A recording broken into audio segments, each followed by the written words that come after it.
सब लोग सुन रहे हैं, आप सब लोगों को मैं प्रणाम करता हूं। नदीम भाई ने जहां से बात छोड़ी थी, लोग हमसे भी कहते हैं कि साहब पार्लियामेंट तो पार्लियामेंट, अब लाल किले से भी झूठ बोला जा रहा है। मुश्ताक अहमद यूसुफी साहब ने एक बहुत अच्छी बात कही इस मामले को लेकर कि बोलने वाला और सुनने वाला दोनों ये जानते हो कि ये झूठ है तो ये गुनाह नहीं है। वाह वाह वाह वाह। महिलाओं को लेकर के भी काफ़ी देर से काफ़ी कुछ कहा जा रहा है। मैं महिलाओं का समर्थक हूँ इस मामले में, और बड़ी अच्छी संख्या में बैठी हैं। और आप लोग भी देखो, शादीशुदा हो तो पत्नी को साथ रखा करो, वरना मन की बात भी रेडियो से करते फिरोगे। क्या कहना संपत भाई, वाह वाह वाह। लोग हमसे कहते हैं कि साहब आप इतने तीखे क्यों बोलते हो।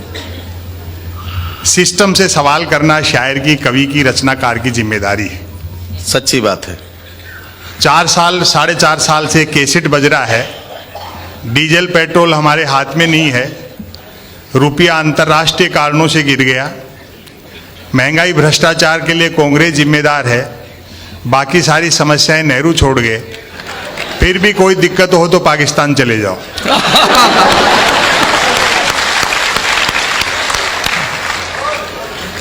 हम सटायरिस्ट व्यंग्यकार भी उतने ही देशभक्त हैं। छद्म राष्ट्रवाद और सच्ची देशभक्ति में अंतर होता है। ब्रिगेडियर साहब यहाँ बैठे हैं। ये पाकिस्तान, चाइना, ये कोई कविता के लेखन के विषय नहीं है। पाकिस्तान की जितनी आबादी है उतने तो अपने यहाँ 24 घंटे फ्री वाईफाई के चक्कर में 4G टावरों के नीचे बैठे रहते हैं। और चाइना से भी इस बार कुछ खटपट हुई तो आर पार होगी। 62 वाला हिंदुस्तान नहीं है, हम जीतेंगे और उस खुशी में फिर चाइनीज पटाखे फोड़ेंगे।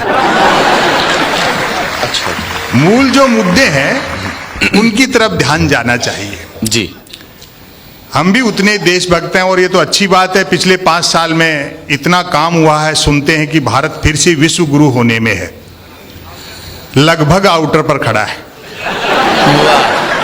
और वैसे भी उस देश को विश्व गुरु होने से कौन रोक सकता है जिसकी जेलों तक में संत महात्मा रहते हो। वाह वाह वाह वाह वाह। सवाल ये नहीं है कि सर्जिकल स्ट्राइक में कितने मारे गए और कितना नुकसान हमारा हुआ और कितना उनका हुआ। भारत की सेना विश्व की श्रेष्ठतम सेनाओं में से एक है। ब्रिगेडियर साहब यहाँ बैठे हैं, उस पर किसी प्रकार की कोई शंका नहीं है। लेकिन दिक्कत तब होती है जब सीमा पर भूना कोई जाता है और दिल्ली में भुनाता कोई और है। वाह वाह वाह वाह वाह वाह वाह वाह वाह वाह वाह। भाई क्या कहना, क्या कहना, क्या कहना। वाह वाह वाह वाह वाह। संपत भाई, अगर निसंदेह मोदी जी धुआंधार काम कर रहे हैं। ये अलग बात है कि काम में धार कम है और धुआं ज्यादा। मीडिया के बंधु यहां बैठे हैं, उनसे शिकायत नहीं है। वो अच्छा काम करना चाहते हैं, लेकिन उनकी कलम बांध दी गई है, हाथ बांध दिए गए। शिकायत उनसे है जो बड़े बड़े मीडिया हाउस चलाते हैं और जिन्हें राज्यसभाओं की मेंबरी चाहिए। आजाद हिंदुस्तान में मैं देख रहा हूं, पहला मौका ऐसा लगता है हमें जब गलती सरकार करती है और मीडिया सवाल विपक्ष से करता है। वाह वाह वाह वाह वाह वाह वाह वाह वाह वाह। प्रधानमंत्री कदम ताल कर दे तो मीडिया उसको मार्च पास्ट बताता है। मीडिया का एक बड़ा भाग दिखता दिए के साथ है, लेकिन है हवा के साथ। वाह वाह वाह वाह वाह। हाँ, मिथकों के नाम पर लड़ाया जा रहा है, महापुरुषों के नाम पर लड़ाया जा रहा है। हासिल कुछ नहीं होना। बड़ी सफाई से एक सिस्टम है जो इस्तेमाल करता है। लाल कृष्ण आडवाणी जी भले आदमी, उनको थोड़ी मालूम था कि मोदी जी पांव छूने के बहाने जमीन खींच लेंगे।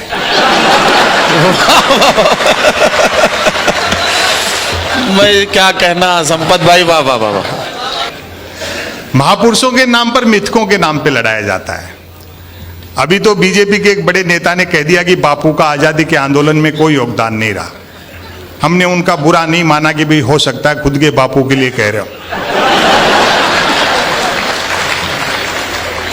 हरियाणा सरकार के स्वास्थ्य मंत्री ने कहा, जब से नोटों पे गांधी का चित्र छपा है तब से नोटों की कीमत घट गई।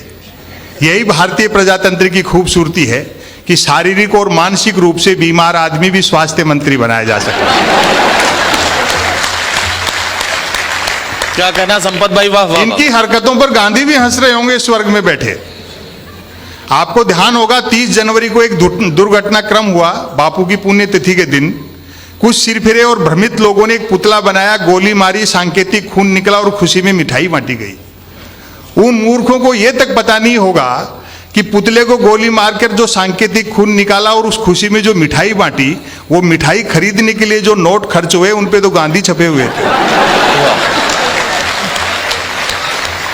देश सबका है, सब देश के हैं, देश मोहब्बत से चलता है, हाँ, प्रेम और भाईचारे से चलता है।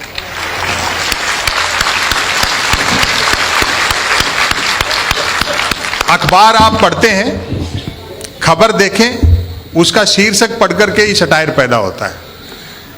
आज भारत के प्रधानमंत्री भारत आएंगे। वाह भाई, वाह वाह वाह वाह वाह वाह वाह। मैंने कहा भैया खबर बड़ी है, सेलिब्रेट करना चाहिए। मैंने एक 7-8 साल के बच्चे को 10 रुपए दिए। मैंने कहा बेटा सामने आइसक्रीम के ठेले वाला है, 5-5 रुपए की 2 कुल्फी खा, एक ले आ, एक तू खाना, एक मैं खाऊंगा। आज भारत के प्रधानमंत्री भारत आएंगे। बच्चा गया, एक आइसक्रीम खाता हुआ लौटा, बोला अंकल उसके पास सिर्फ 10 वाली थी, आप फिर कभी खा लेना। और जो मैंने उससे पूछा आनंद इसका लें, मैंने कहा बेटा छोटी सी उम्र में इतना टैलेंट, चाय वाय बेचते हो क्या?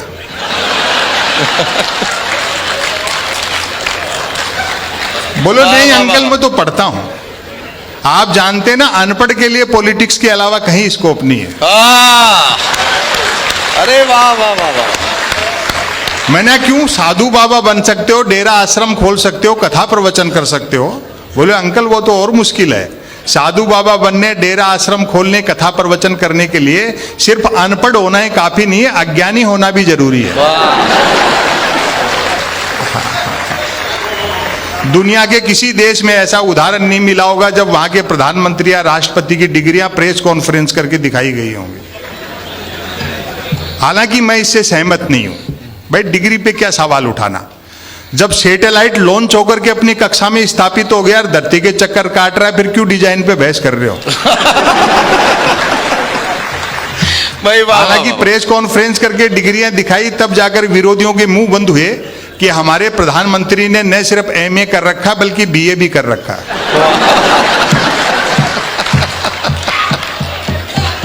और अभी अंजुम जी बैठी पास में पूछ रही थी, बोले क्यों भाई जी जब प्राइम मिनिस्टर इतने पढ़े लिखे हैं तो मैट्रिक भी करी रखी होगी।